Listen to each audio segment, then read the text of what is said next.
Wilt thou come, wilt thou come, just for once come to me. Wilt thou come, wilt thou come, just for once come to me. Will my days fly away without seeing thee, my Lord? Will my days fly away without seeing thee, my Lord? Night and day, I look for thee. Night and day, I look for thee. Night and day, door of my heart, open wide I keep for thee. Door of my heart, open wide I keep for thee. Wilt thou come, wilt thou come, just for once come to me. Wilt thou come, wilt thou come, just for once come to me. Will my days fly away without seeing thee, my Lord? Will my days fly away without seeing thee, my Lord? Night and day, I look for thee. Night and day, I look for thee. Night and day, door of my heart, open wide I keep for thee. Door of my heart, open wide I keep for thee. Wilt thou come, wilt thou come, just for once come to me. Wilt thou come, wilt thou come, just for once come to me. Will my days fly away without seeing thee, my Lord? Will my days fly away without seeing thee, my Lord? Night and day, I look for thee. Night and day, I look for thee. Night and day, I look for thee. Night and day, I look for thee. Night and day, door of my heart, open wide I keep for thee.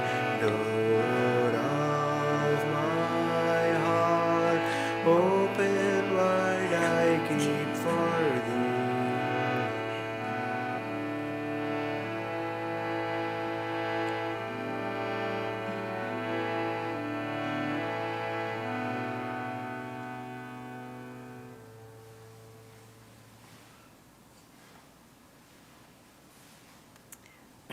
Let's pray together. Heavenly Father, Divine Mother, friend, beloved God,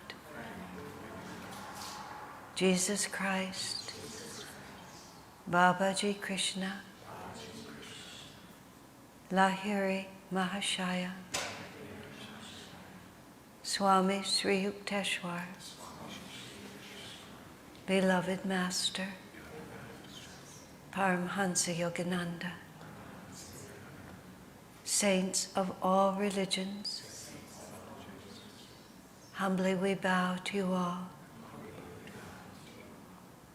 Help us to feel your presence, to expand our hearts,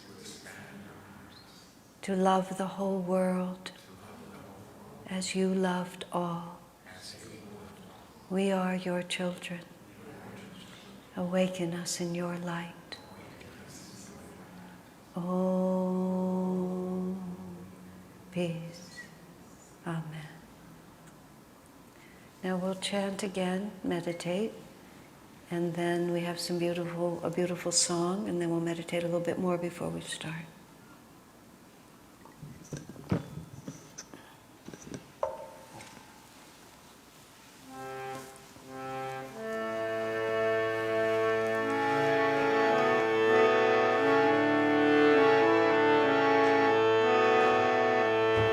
How shall I love thee, Lord my God, with every breath I breathe? How shall I love thee, Lord my God, with every breath I breathe? Just as a fire may burn a whole forest, burn to the root my desires. Just as a fire may burn a whole forest, burn to the root my desires. How shall I seek thee, Lord my God, with every breath I breathe? How shall I seek thee, Lord my God, with every breath I breathe? Just as a fire may burn a whole forest, burn to the root my desires. Just as a fire may burn a whole forest, burn to the root my desires. How shall I serve thee, Lord my God, with every breath I breathe? How shall I serve thee, Lord my God, with every breath I breathe?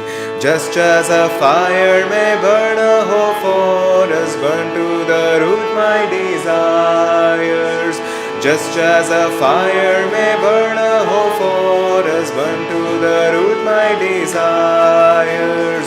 How shall I worship thee, Lord my God, with every breath I breathe? How shall I worship thee, Lord my God, with every breath I breathe? Just as a fire may burn a whole forest, burn to the root my desires. Just as a fire may burn a whole forest, burn to the root my desires. How shall I love thee, Lord my God, with every breath I breathe? How shall I love thee, Lord my God, with every breath I breathe? Just as a fire may burn a whole forest, burn to the root my desires. Just as a fire may burn a whole forest, burn to the root my desires. How shall I seek thee, Lord my God, with every breath I breathe? How shall I seek thee, Lord my God, with every breath I breathe? Just as a fire may burn a whole forest, burn to the root my desires. Just as a fire may burn a whole forest, burn to the root my desires. How shall I serve thee, Lord my God, with every breath I breathe? How shall I serve thee, Lord my God, with every breath I breathe? Just as a fire may burn a whole forest, burn to the root my desires. Just as a fire may burn a whole forest, burn to the root my desires. How shall I worship thee, Lord my God, with every breath I breathe? How shall I worship thee, Lord my God, with every breath I breathe? Just as a fire may burn a whole forest, burn to the root my desires. Just as a fire may burn a whole forest, burn to the root my desires. How shall I love thee, Lord my God, with every breath I breathe? How shall I love thee, Lord my God, with every breath I breathe?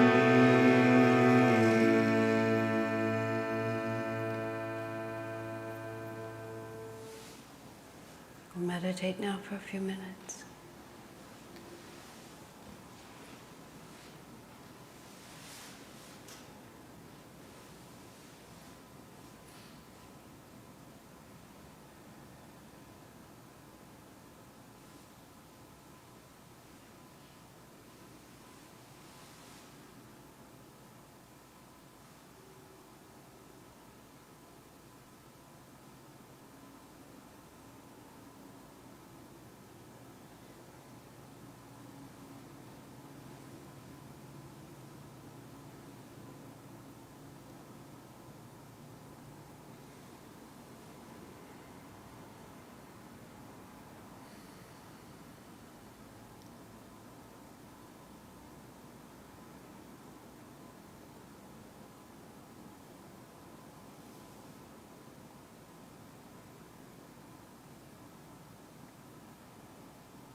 Where are you going, my little one?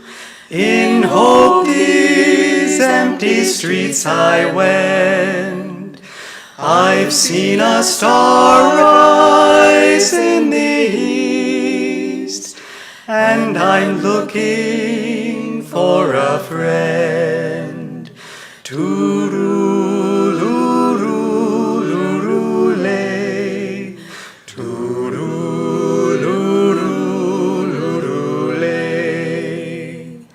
Where are you going, good shepherd folk? From a lonely valley we ascend. A wondrous vision sent us here. We're looking for a friend. Tooroo-loo-loo-loo-lay, tooroo-loo-loo-loo-lay. You learned men, where are you going? Our soul's long journey we would end. Therefore we've come to Bethlehem, looking for a friend.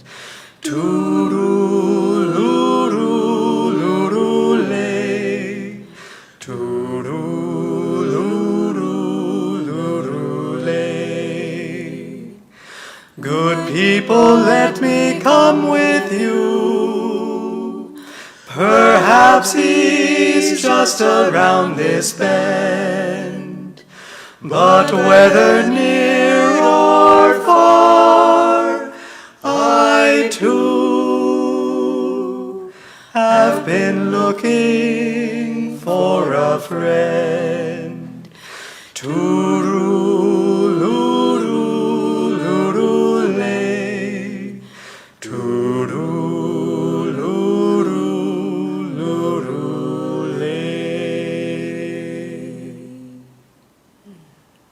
Let's just have another moment of silence.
Om, peace. Amen. All right, great souls. This is our last class of this series, and as it happens, our last class with me until February because of Christmas. We don't teach classes I don't teach in January, I don't think. Do I have a Saturday class in January? I'm looking, I don't, thank you. And then I'm going to Israel for the month of January. A lot of you are coming with us, but not all of you. Two pilgrimage tours, first group of Americans, second group of Indians, with one American on the Indian trip and one Indian on the American trip, just to keep it nicely integrated. Okay. All right. So this is our last conversation for this little cycle about Jesus. And I had a thought of how I would talk this evening. I didn't know if anyone had any burning questions that I needed to address before I take over. All right. Or even smoldering questions. Even warm questions. That's all right. Keisha, why don't you just move over a little so that both of us won't be trying to see you like this the whole time. All right. There's when I was thinking about the life of Christ, I was thinking that there's basically three different aspects of Jesus. I'm sure there's countless others, but in the way of embracing his life. I think last week I was asked the question, what is the essential message of Jesus' life? And I just gave you how I relate to it in certain ways. But there's basically the three parts of Jesus' life from the point of view of our worship is Christmas, which is Jesus as the baby. Then there is, because the 18 years of his life, which I was saying at the beginning, were spent in India, and we don't have really much about his sadhana and his early teaching. But then he shows back up and he gathers his disciples. They go to the Sea of Galilee. He lives this very free and very happy life training his disciples. And then he comes back to Jerusalem for the extremely dramatic ending of that incarnation. So they're three really different parts of it. I remember when I was with Swamiji on holiday in Taormino in Italy. Maybe it's on the island of Sicily, I'm not exactly sure, right? And there was a mosaic of the the Virgin Mary holding her baby. And she just looked quite perturbed. She's holding her baby, but she looks really worried. And I think Swami just asked some local, like, why does Mary look so worried? Well, because she knows, the terrible fate her baby's going to have. But it just was sort of like, really, it's just not necessary that she looked miserable right from the start. It's nicer when you think of the joy of giving birth. And even if the sacrifice was coming, I think Swami called her the reluctant virgin, is what he called her. Mary the reluctant was how he started calling her, because she looked so distressed, That was sort of her look, It was mostly it was just bad art. But we had a lot of fun, sort of enjoying every time we'd walk by it. Poor Mary. But the fact is, the Christmas cycle is a very interesting one, especially in the West for this reason. In India, they talk about the classic bhavs. Bhav means like a spiritual mood, and that we can relate to God in all these different ways, and each of them carries with it like a whole attitude, a way of loving is a really simple way to say it. And actually, Master's Prayer is most of it. Father, Heavenly Father, which is loving, close, but just a little more impersonal. So the divine as Father is a very powerful image. The divine as Mother is the comforter, the compassion. The Father loves us, but in order to please the Father, we have to meet the standard. And the Mother doesn't care what a mess we are, she'll just take us in no matter what. So there's the Father, God is Mother, God is friend, which is, Master says, is the most elevated kind of love, because it's completely free of compulsion. And Jesus speaks of it when he says, you call me master, but I call you friend. Because the servant is never embraces the master's life as his own. For the servant, his own life is always, as they say in India, in the village. He takes care of his master's work, but a friend stands equal. And in the Bhagavad Gita, there's, in the commentary, there's this very touching part, because Krishna calls Arjuna friend. And there's a lot about that. Then there's beloved, which is the Radha Krishna, which is the romantic love. Because these are the way we all love in our human life, isn't it? Then there's romantic love. So when we say the prayer, we say friend, beloved, beloved God, and we don't catch that it's actually beloved, which is different. Then, of course, there's master and disciple. Then we say great master, Paramhansa, and so on. But the other one is where you think of God as your own child, which is a hard one for Westerners to think about, because we tend to think about how big God is, and so we tend not to think of that closeness. But in the Indian tradition, almost every deity also has a baby form. And especially the most well-known one is Gopal. And you don't call baby Krishna. Sometimes you call him baby Krishna, but he has his own name. He's Gopala. And many people who are devoted to Krishna, their actual Ishtadeva, the way they worship, is the baby Gopala. And there's an astonishing story in the life of Ramakrishna about a woman, a widow, who worshipped the baby Gopala all her life, and at the very end of her life, he just came to life for her, totally interrupted her devotions and her lifelong routine, and just made everything impossible. She just couldn't do anything because the baby was always there. Just being a real living baby to her.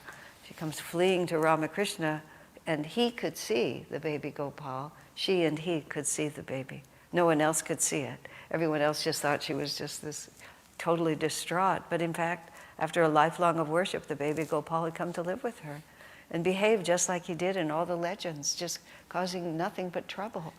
Taking her beads out of her hands, spilling the offerings, just really making the devotee quite crazy with it all.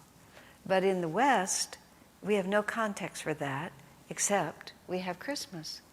And we have this time when God appears to us as a baby. Saint Joseph of Cupertino, who was imprisoned I don't know, imprisoned is probably the right word. He used to, he levitated, and he was very inconvenient for the institutions because he was so outside the norm.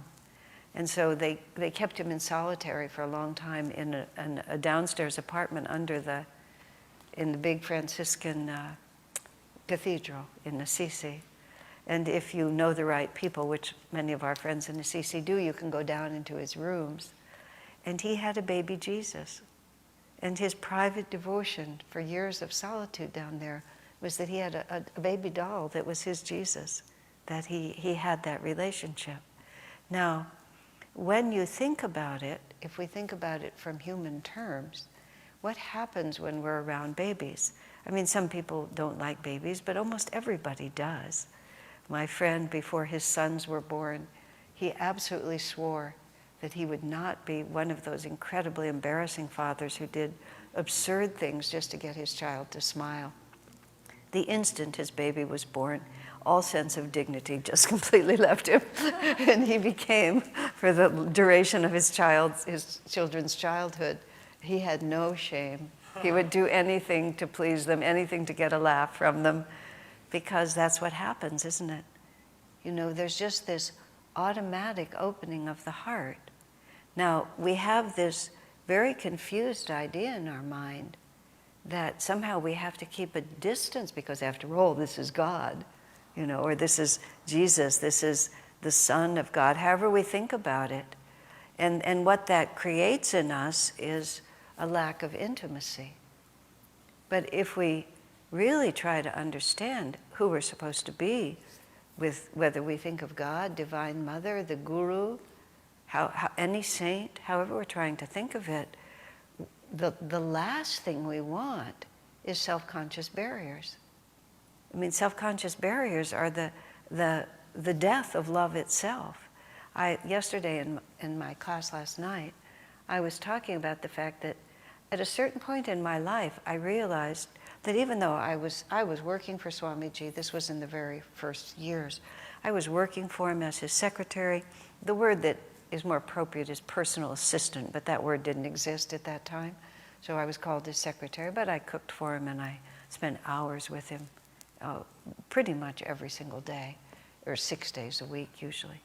But I realized that I was so self-conscious, I was so worried about doing the wrong thing, and so somehow a little bit too in awe of him, and just sort of imagining a kind of attitude toward life that was just waiting to criticize me, or just waiting to be offended by some careless act of mine, that I gradually realized that I was less considerate and less attentive to him than I was to anyone else in my life.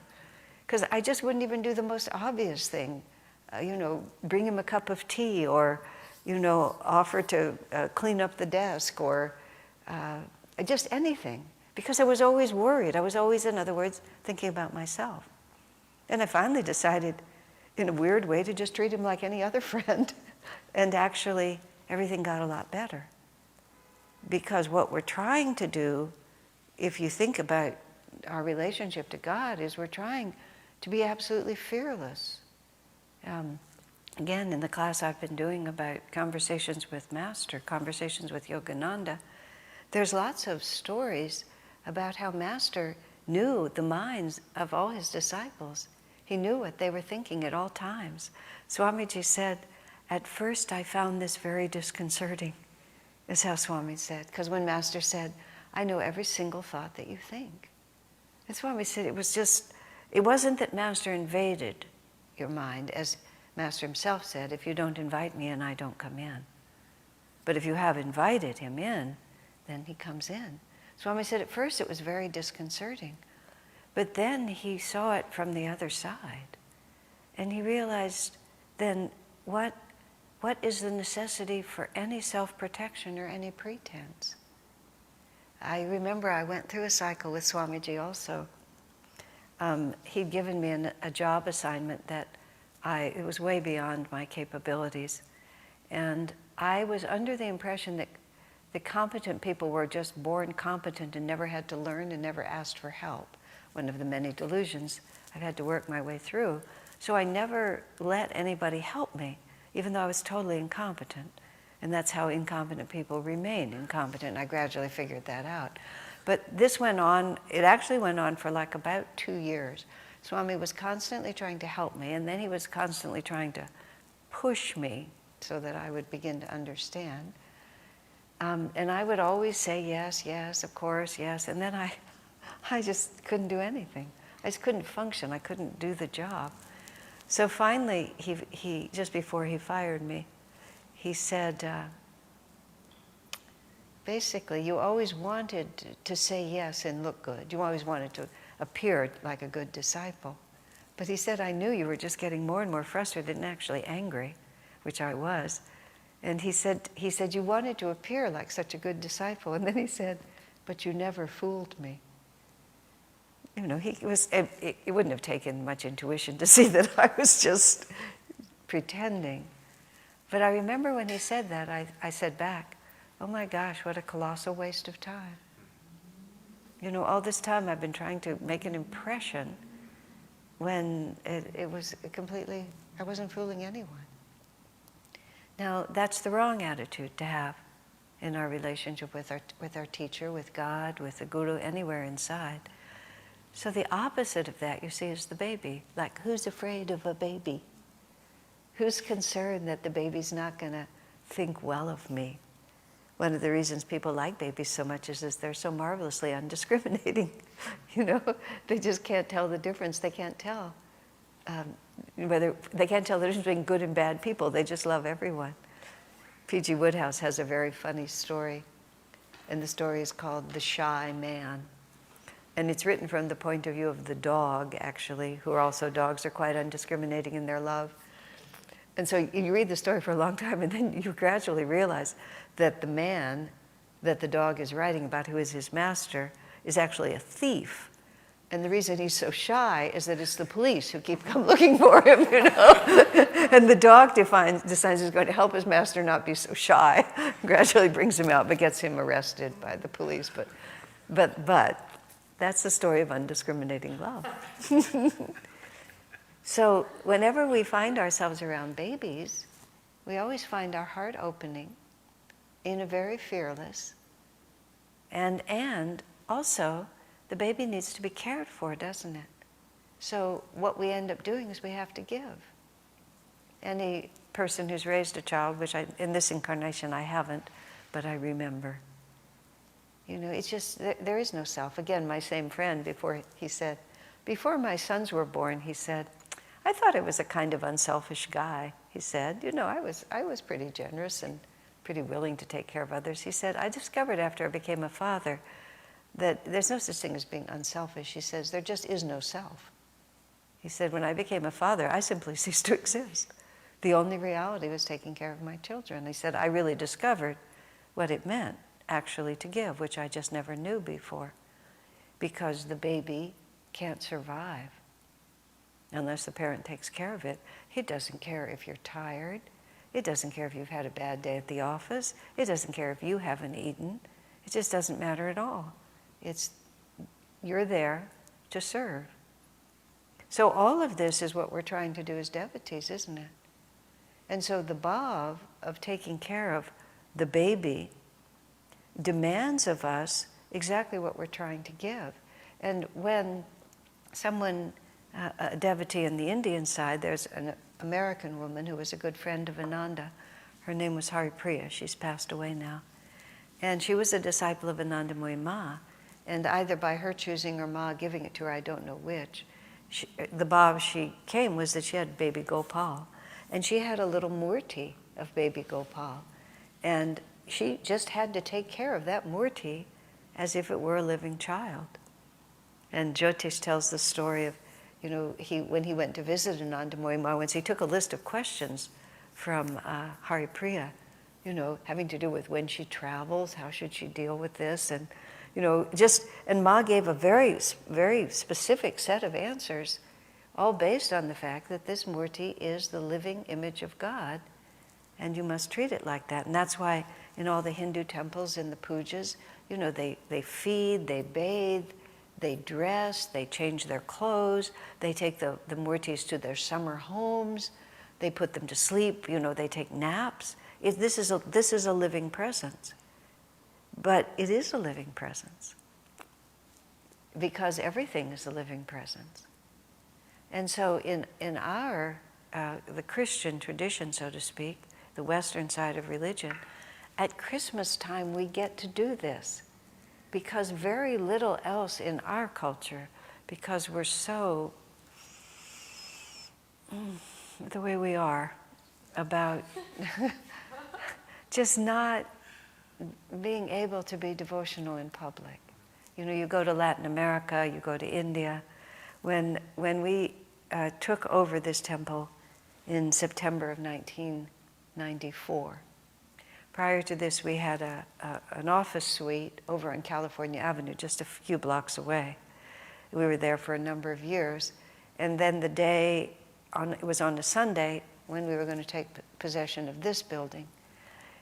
At the beginning of the Sunday service, I announced to everyone who was in the temple that when the service was over, we were going to take all the holy objects from where we were, and we were going to process from California Avenue over to here. We were going to chant and carry all of these objects over. They all looked at me like, "Oh, really?" I said, "Yeah, really. That's what we're actually going to do." And I said, "You'll see, it'll be fine." I mean, people are so what are we so afraid of? So a few people managed to wiggle away, but mostly we got everyone. And we just had a marvelous time. We just went down the sidewalk chanting, and we were carrying all these pictures. It was so beautiful. We came in the back doors and came up. It looked very different at that time. We laid them all up here. We had a kirtan. It was magnificent, absolutely magnificent. Later I told Swamiji, I said, "Oh, Swamiji, we had this procession, we chanted up the street." You know what he said to me? "Next time ask the police to close off El Camino." That was a nice start, kids, but let's see a lot more of it. But the one time we let ourselves do it is Christmas. And it's a learning for us. And now, in our Christmas Eve service here, and most of you have been to it, some of you will be here for the first time, we do a very elaborate, now we do a live creche, meaning a live creche, meaning we have people in costumes, and we don't have a live baby. For many years, the couple in the community that had that most recently had a baby would be Joseph and Mary and the baby. But babies varied a lot in their ability to carry the role. Every so often you'd get a great Jesus who would just sit on his mother's lap and beam the whole time. But sometimes you got Jesuses who just cried.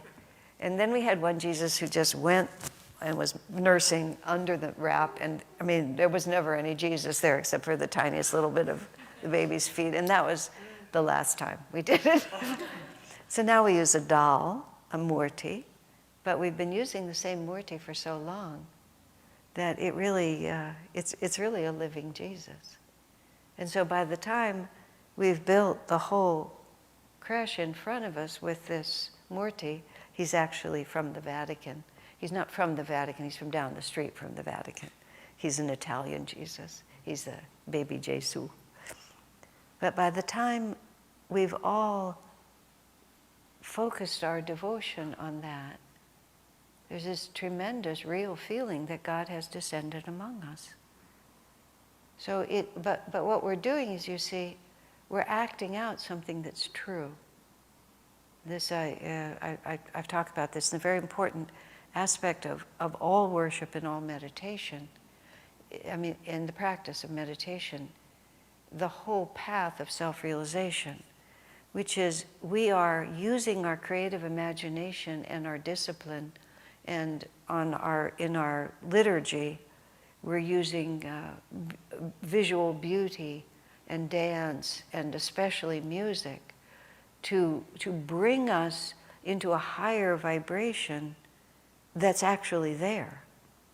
It's like this that we call the real world is really just a tiny little fragment of the real world, and we're so busy dissipating our energy that we don't realize that Jesus has been born among us, that the Savior has come. And so that's a very, very fundamental part of being a disciple of Jesus, being a devotee of Jesus, is that we start with him as the baby. And what that also represents, and this is the symbology of these stories, because everything about an avatar's life isn't only the life itself, it's the deeper lesson that we can see underneath it. So Master writes a lot, especially when he's writing in a devotional way about Christmas. He talks about the baby Christ consciousness that's born within us, and then how we have to take care of that baby Christ consciousness exactly as we would take care of a baby. And all the things that I was saying before about how we can't just ignore that baby because the baby won't survive. I recall reading that in high schools, trying to get teenagers to understand the responsibilities of parenthood, that in some cases they've given the children a single raw egg, and they've had to take care of it for like a week or something. And so they could never leave it behind. It always had to be with them. And they always had to be able to see it and know that it was safe. And you can, just sort of imagine all the things that they would have to think about to do to keep that raw egg from breaking, which would just give them an idea of what it would be to nurture a baby. I remember when one of the first people I knew who'd had children, I was helping her one day, and I was bringing in her groceries. And I brought in 3 bags of groceries, then I brought in her little baby son. Now the groceries I just left on the counter. And I brought in the baby son, and I thought, I don't think I can just set him on the counter like I did all those groceries. He was 1, 2, 3, 4 bundles, but he had a wholly different reality. And just for a second, I realized, oh my, this is her life, isn't it? You just don't put him on the counter. Now, if we're going to use that image to talk about the Christ consciousness that's born within us, how attentive are we to it? How constantly do we nourish it? How do we keep it from suffocating because it's not in the right atmosphere? How much are we offering it love? How much are we protecting it from wrong vibrations? And so this is also where, the baby Jesus gives us an idea of what we're trying to become, because we know what Jesus came to be. We know the end of the story. And that's, we're pretending that we don't know because we know the whole end. So we know that this little baby Christ consciousness becomes strong enough to bear the sins of the world on its shoulders. But how does it get there? And so that's another way that the image of the baby Jesus becomes an extremely important part of our devotion. First, it gives us the courage to love without restraint. It allows us, in a very real sense, to become childlike in our loving. I mean, that's what my friend was saying. In order to get his sons to laugh or smile, he just became as silly as he could possibly be. And that's the kind of freedom that we need to have in our relationship with God, no pretense at all. And also that the baby is small enough to hold within us, to make it our own. Some people mistakenly long to be parents because they think they're going to own the baby. Right. I mean, every one of you who are parents are shaking their heads, but I know this is the immature idea. Somebody will take care of me. Somebody will love me. I'll have something of my own. This is why the high school girls were given the egg, so that they would understand what this is about. But also there is something so intimate about the baby also, that we really can. So the baby Christ consciousness we can really hold to ourselves. It's the idea of a living creche acting out the birth of Jesus in this way. I understand it was St. Francis who started the tradition, that it didn't really exist until he was there. Now, Francis's role in the Christian church at the time, if you remember any parts of his story, he had this idea to reform. He wanted to start a new order in a different way because there was a lack of vigor to what was going on. And it was controversial what he was doing. And then the Pope had a dream in which he saw this little monk, that the church building was breaking and this little monk was holding up the church. And so the Pope was positively inclined because of that superconscious dream he'd had. So Francis's role, and of course in his lifetime he drew thousands of people, and Sister Clare, they drew thousands of people to an extremely demanding way of life, which of course is only possible if there's joy sufficient to carry you. You know, if it's only misery, if it's only sacrifice, if it's only suffering, people won't do it. But what appears that way is compensated for by this wonderful sense of joy. And so all the stories of Francis are about the austerity, but the real story about him always is the joy that was behind it. So you can see him when you start thinking of the story in a human way, that Francis wanted to bring, you know, this sweetness. Francis communed with Jesus all the time. Master said that every night Francis would walk through the woods and Jesus would walk with him. You know, we have stories of these saints. Teresa of Avila, Jesus would just come and sit with her in her cell. You know, she would excuse herself from her visitors in the parlor, saying, "Someone is waiting for me in my cell." But she wouldn't tell him who it was. But because the masters can materialize whenever they choose. So Francis is trying to inspire in his monks, you know, the kind of intimate relationship with Jesus that he has. So he conceives of this idea, as they said it, in the woods. And someone told me recently that instead of an image of a baby, he actually carried light in his hands. That the baby was symbolized by blazing light. That was somebody who lives in Assisi who's familiar with all these stories.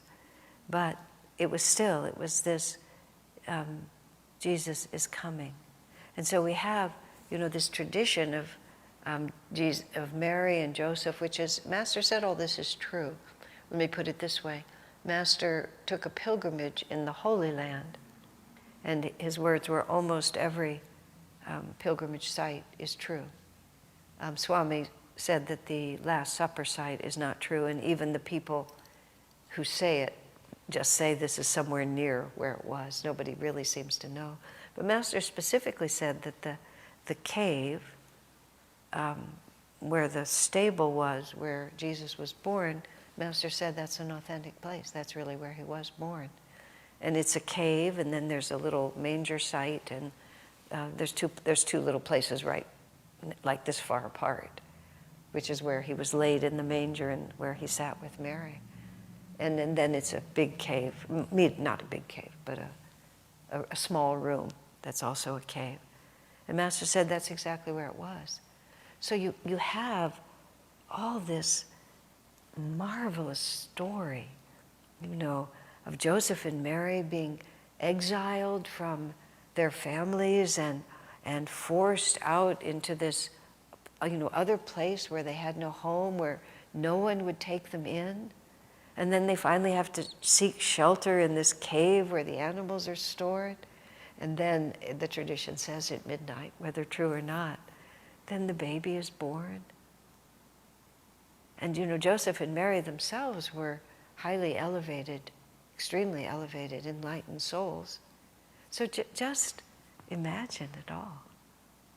You know, it takes you completely out of the mundane into something completely other.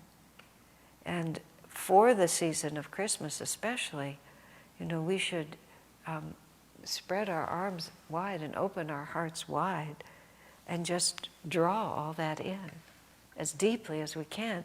Then you add to it Master's statement that the three wise men who came to visit were Lahiri, Babaji, and Sri Yukteswar. Now, whether they came while Jesus was still in the manger, whether they came 2 years later, where they came from, it's all not exactly known. But somewhere in all of this, there's the whole power of this path. There's the whole power of God's commitment to bringing enlightenment to truth-seeking souls. A prayer of love went up from earth, and you responded. A ray of your light burst out from the heart of infinity through night skies of consciousness, and was born on earth for the redemption of mankind in human form. Now, there's times for philosophy, and then there's times for just childlike devotion. I think Christmas is the time for just childlike devotion. We don't need big philosophical stories. You know, a prayer of love went up from earth. Our human griefs, your love alone can mend. And so he's born, he's come. Just like that, from a life of infinite joy and freedom in God, willingly to embrace limitation, pain, and death for the salvation of mankind. I mean, we can just contemplate that story over and over and over again. And greater can no love be than this. This is why we say that festival every single week, because there are so many phrases in there that speak to us so deeply about everything about the spiritual path. And here's the most marvelous part. This is Sister Gyanamata. Sister Gyanamata, became completely free in that life. She writes to Master. She said, "I know, sir, that you had a great work to do, that you came to deliver the message of Kriya Yoga, that the Masters sent you, that Babaji sent you." And then she says, "But I like to think you came for me." And the wonder of that, you see, is it's absolutely true. It's like the entire infinity, the entire power of God is for each one of us personally. Isn't that just an amazing thing to think about? Think about it, they have it in the Radha Krishna story, when Krishna, in the village where Krishna was growing up, he was as the foster child of Yashoda. He was a king, but his uncle was determined to kill him, so as a baby he was spirited away and sent to this humble village and raised by these humble cowherds. And so his childhood was spent in this great freedom that the rest of his life didn't have. And Radha was one of the cowherders, and then there were all the gopis. And they all had this wonderful romance with Krishna until, and the gopas, the cowherd boys also loved Krishna in the same way. But the story is usually about the romantic love. So Krishna would meet them all in the forest in the middle of the night. And there's one story which is often depicted in pictures, where Krishna was there and they were all dancing, and every gopi thought Krishna was only dancing with her. And so the painting of it is you see all these different gopis, and then there's a Krishna for each one. So Krishna multiplies himself, so there's as many Krishnas as there are devotees who love him. And so this, again, it's hard for us to get our minds around this, but Master lives, God lives equally in every one of us. And it was a prayer of love went up from earth, goes up from creatures everywhere, this call for redemption. And Christmas is the time just to, he was born for me. Even if you might be that one stray brother left behind that Master promised to come and pick up. But he was born for me. And then, as many as received him. So whether or not we actually receive that gift, he came for us, but whether or not we receive it is where our part comes into it. So think about these things in the next few weeks as we come up to Christmas Eve service, and as we meditate. Just enter in with as much,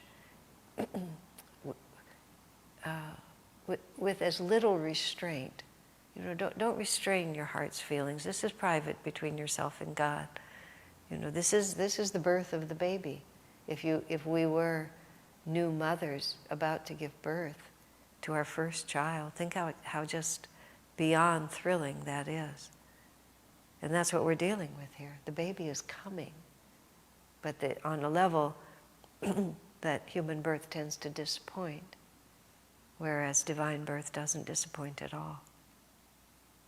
You know, and then you have Mary, you have Joseph, you have all of these other parts of it, but now we're thinking only of Jesus. So then the other part of it, and I'll just begin a little bit of this. I talked some more about Easter last week, so I don't have to touch it as much. But Jesus also came in a very practical way to teach us, you know, as a friend, as an example. And we don't know him because we don't know those 18 years. Let me try to think about how to say this for a moment.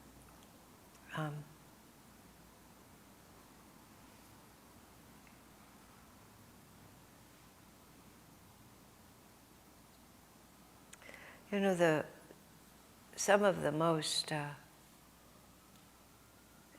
the stories of the life of the great masters. I read part of a book that was about Ramakrishna. I've read lots of biographies of Ramakrishna and his life. But this book was a collection of the legends about the life of Ramakrishna. And what was so interesting at the beginning of the book was it said, sometimes legends are more true than truth. And the reason legends grow up around spiritual figures is because if we describe them in normal human terms, people don't understand what we're describing. And the only way that we can begin to get a feeling for what we're describing is to elevate it beyond the ordinary. I remember when, I was probably in the 70s, when I was writing a lot of different publicity for Ananda. And I had written this little brochure about what the community was or something, and I wrote another one, and Swami just didn't think it was what was needed at the time, and he sort of threw it away, as he often did with my writing. And then he wrote this story of how he thought we ought to present Ananda. And he started with all the miracles that had happened and all the unusual events that had made it possible, and he barely gave any facts at all. It was all just this story of this miraculous descent of spirit manifesting itself as the Ananda community. Almost no one in the community liked it. They all thought it was just way over the top. For about, I think actually 7 or 8 years, we had absolutely no literature about the community because he wouldn't print the one that I'd done, and no one wanted to print the one that he'd done, and we were just frozen in the middle. So people would sort of ask why we didn't have anything, and that was my department. I was just caught between it. I couldn't deal with it because people were just so pragmatic, I guess. I don't know what the words were.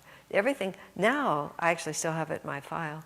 Now when I read what Swami wrote, it seems perfectly fine to me. I can't understand why anybody even reacted to it. But we couldn't, and this was Swami's, this is the whole point. Swami said, Ananda is so different than, it's so completely outside anybody's experience. He said, if we describe it here, they automatically think of it here. They just, no matter what we say, they drop it down to something that makes sense to them.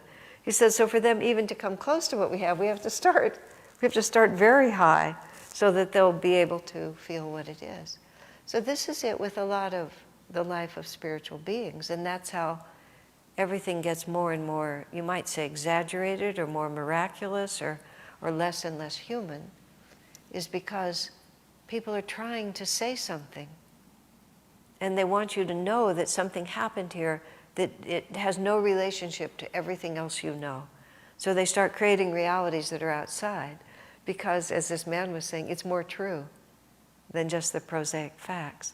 Now, I was going to say all of this because some of the most touching stories in the life of Jesus to me are just the little parts where he comes and finds his disciples. You know, he walks by the seaside and he sees one and he says, "Follow me." And they just leave what they're doing and they follow him. Now, if you think that Jesus was actually born to these people and they were really in the scene community and they really knew each other, in fact, some of these people are his cousins, part of that story may be that's where the story resumes again after the missing 18 years. So it wasn't that they were seeing Jesus for the first time, it's just that he had come back. I mean, that's an interesting explanation. But truthfully, I prefer it the way it's written. I prefer that Jesus just walked by, turned, and they knew who he was. They just knew who he was. And all of a sudden, everything else they were doing, what did it matter? Because here was what the purpose of all of life was. It was standing in front of them. And, you know, Swamiji talks about that, reading Autobiography of a Yogi. I recognized Swami as soon as I knew who he was. It's not, I mean, and I'm sure many of you have either met Swami or met someone on the path or found autobiography, or there was a moment where just everything came together and you realized, oh, this is what I was born for. This is who I am. So I love to contemplate, you know, what kind of power did Jesus have? That he could just walk by and people would turn and that was it. Then they would turn their back on one life and completely take up another. And then, you know, he took all these disciples out just away and they went off, and were they going to Essene communities? That's some of the story. Were they camping? Were they just ministering from town to town? You know, the Bible has all these different stories. But during that, and it was only, at least in the Bible part of it, 3.5 years, you know? But during that time, Jesus is giving them, you know, everything that they're going to need to carry on for the rest of their lives. And we know from our life experience, you know, what enables us to make a shift like that is the experience of joy. You know, we will do it because it's important to us, but what holds it to us, well, let me, you know, there was a woman, I'm going to take a break in just a moment. There was this woman who came to Ananda. She was a very promising devotee, and Swami tried to help her. And he included her in small satsangs and things like that. But after a few months, she started declining the invitations to be with the group, because whenever she was with Swamiji, she said, she couldn't remember her problems, and so she wasn't working on solving her problems. And of course, she actually, of course, didn't last long in the community, because when you're in the company of someone whose consciousness is elevated, your consciousness automatically comes up. And all of us have had experiences in our lives where we know we can do it, you know, and we don't remember all the obstacles. All we remember is, this is what it is, this is what I want. And then, of course, the vrittis come, the past karma comes. Last night we sang, Where Has My Love Gone? They, not I, but they sang it, Keshava and Navashan. It has that line in it, so many of you know the song. Strange how when love calls, memory stays, calling across the tides of our days. And as I understand what that verse means is, even when we're called, even when we know that this is my life and this is all I want, all those past desires, you know, strange how when love calls, the memory of all that stays, and it keeps calling us back like this. And so Jesus just was there calling them calling us to this extraordinary freedom of life in God. Now, how much courage do we have to take that part of it too? How much have we nourished the baby so that the baby can now not merely depend on us, but also lead and inspire us?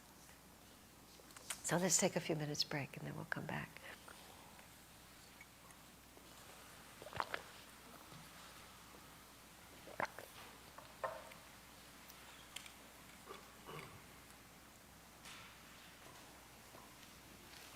Do we have enough memory tonight? We do. Thank you. We made sure. Thank you. In fact, we have 2 hours and 53 minutes left. Okay, I won't use it.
Children's book published by the Catholic Church that is all about Jesus at the age of 12 getting on a ship with Joseph of Arimathea and traveling all over the world, visiting and this is a Catholic children's book, visiting a kind of brotherhood of which the three wise men were part.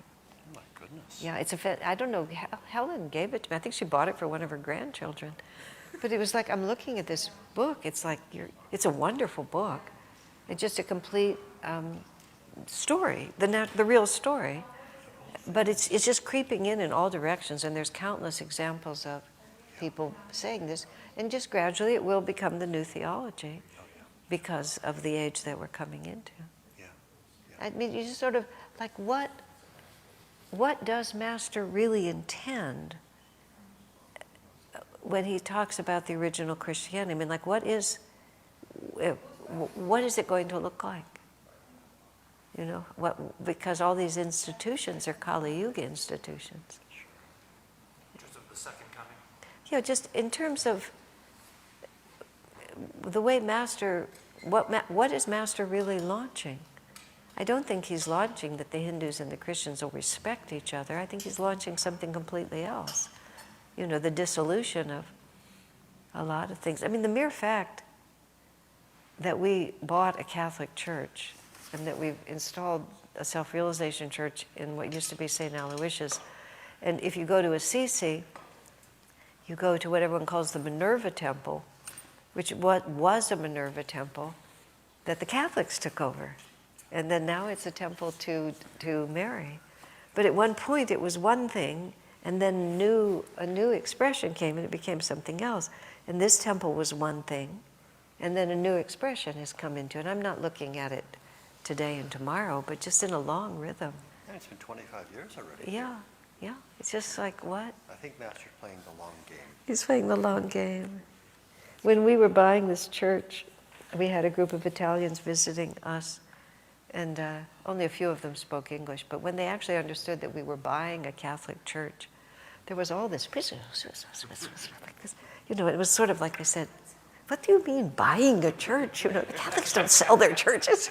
Well, here they do. You know, they absolutely could not get their heads around the fact that we were able to do this, but we did. So there we were.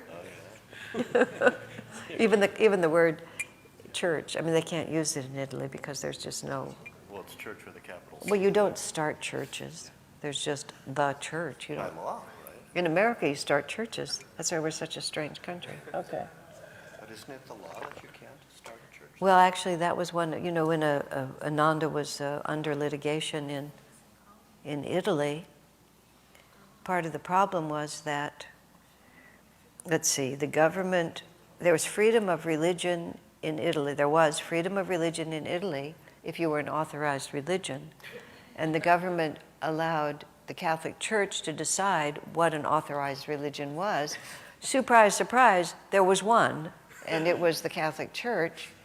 And then just before our legal case really made its thing, apparently the Buddhists were also recognized as being an actual, but we, Ananda, were an association, and we actually did not have freedom of religion in Italy.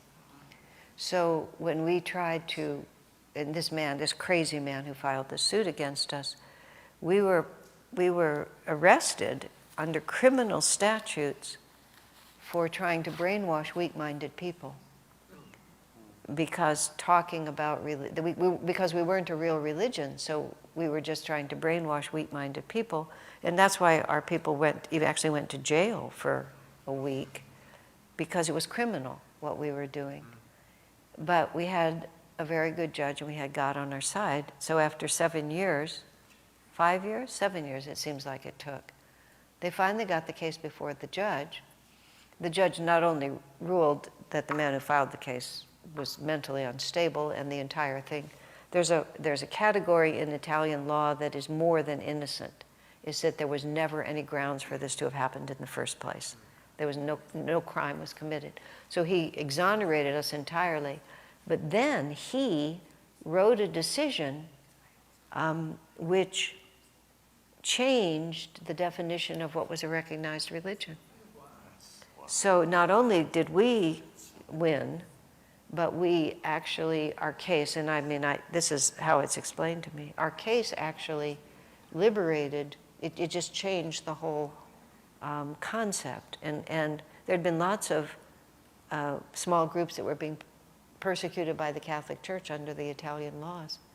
And what happened to us ended up making that difficult or impossible. So are we still called an association then? I'm not exactly sure of the details, and so all that I've told you, I wrote in my book, and I know it's true because I got Shivani to say it, but clarify it for me, but that's sort of what happened. So in America, we also changed the laws. The lawsuit that we had with Self-Realization Fellowship was an attempt on their part to get exclusive trademarks on universal terms, which the American Trademark Office was allowing because they didn't know. When somebody says Paramhansa Yogananda is an original word, how did they know? I mean, we own him. How did they know? And words like, vata, pitta, and whatever, and kapha had been copyrighted, siddha had been copyrighted, self-realization had been copyrighted, just words that were generic. But after our case, that whole process was stopped because it was appealed, our case, it was published. And it stopped that process from happening. That's why John Parsons' book, Fight for Religious Freedom, he said ours was one of the most important religious freedom cases that had happened in decades. Because this movement was happening to make exclusive that which had always been universal.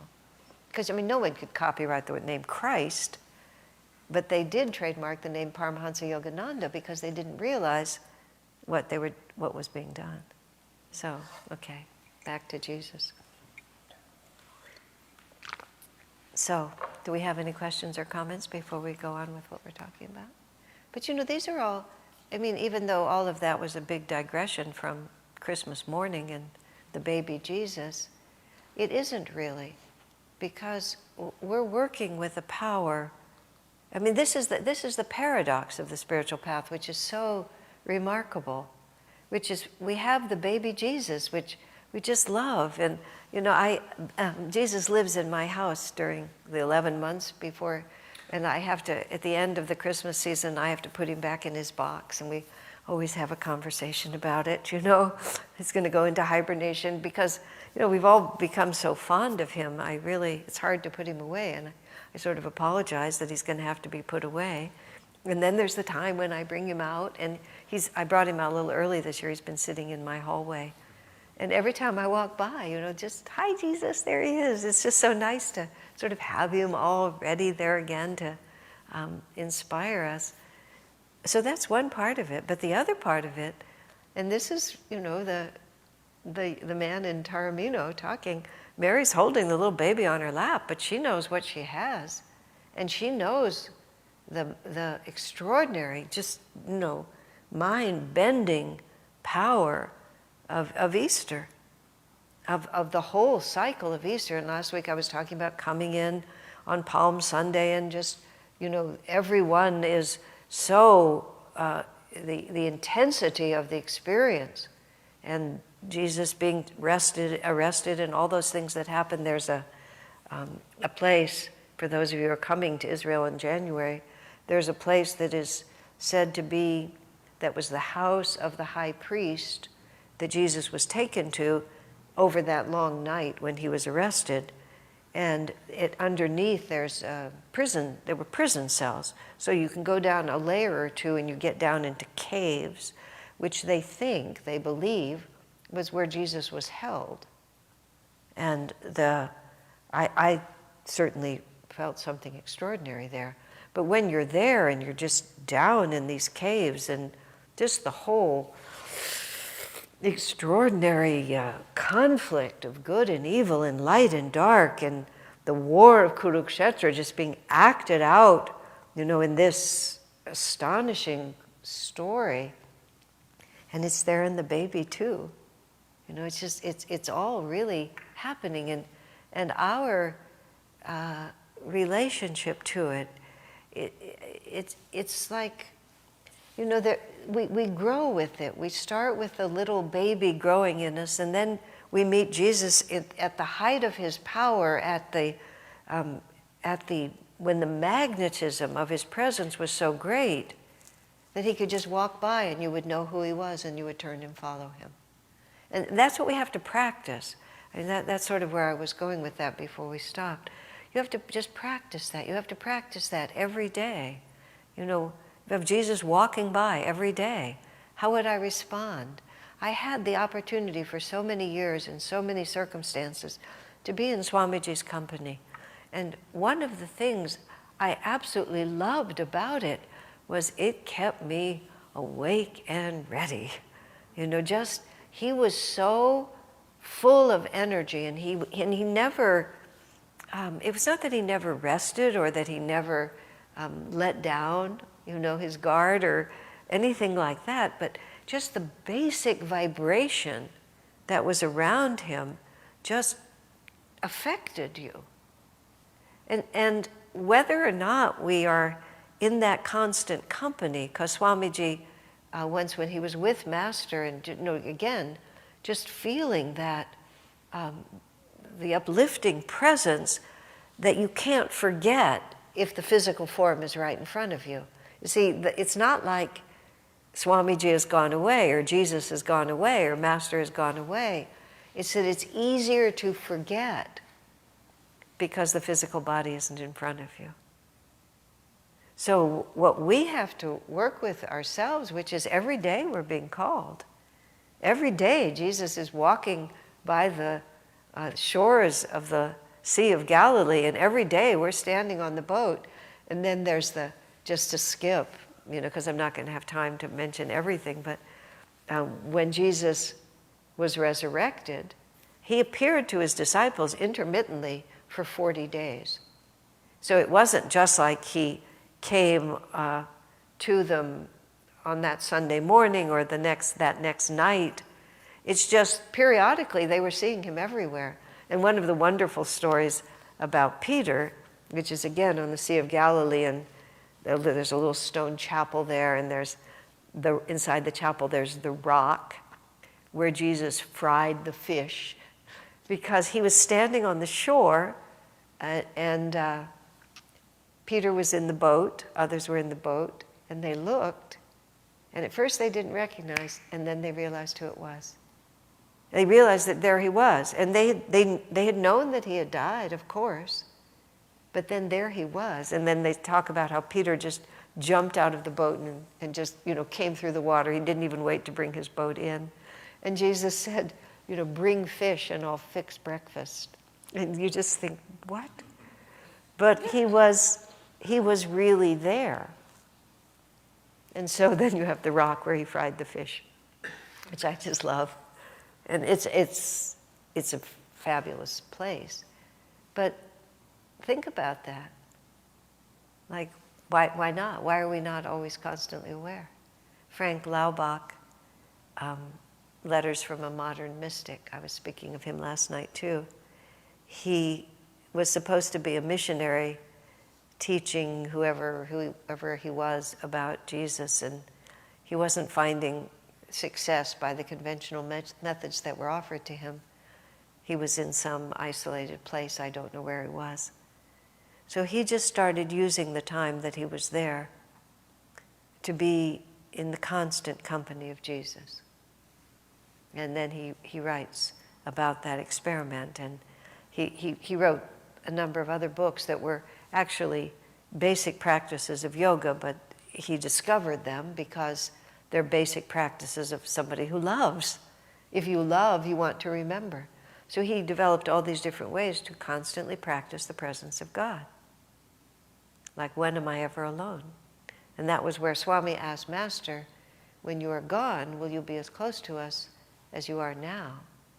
And that's when he said, to those who think me near, I will be near. So how often are we thinking that Master's on one side and Jesus is on the other? Swami's sitting at the tea table with us. A very dear friend of mine who, he was part of Ananda, but his path was really, he was a disciple of Jesus. He was a very successful businessman. And in his office, he had a chair, a very nice chair, but it was placed in such a way that it wasn't convenient for anyone else to use it. But in his mind, Jesus was always sitting in that chair. And he just gave all the credit for all his businesses because he had a silent partner, is how he put it. But he just, he didn't tell anyone about it. So that whenever he would go into his office, Jesus was always sitting there. And whenever he wasn't quite sure what to do, he'd just, kind of look at the chair. When the people in his office, he'd just kind of look over there. Nobody had to know what he was doing. But he always was hearing Jesus saying, follow me.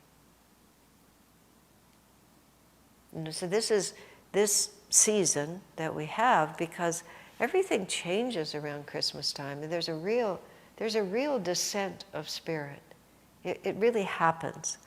They say that all the celebrations in the physical world are really also happen in the astral world. When Swami had first written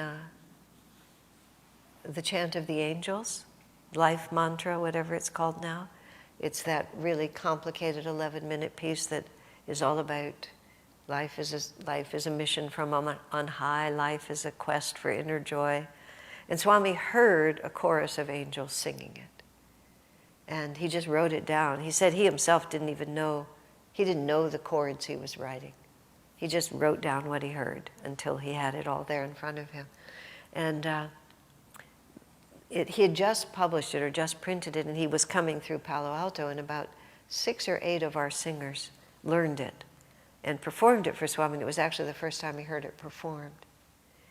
And they told him that when they were learning it, that I think there were 6 of them, and they were singing it, and then they stopped singing, and 3 of them heard other voices continue.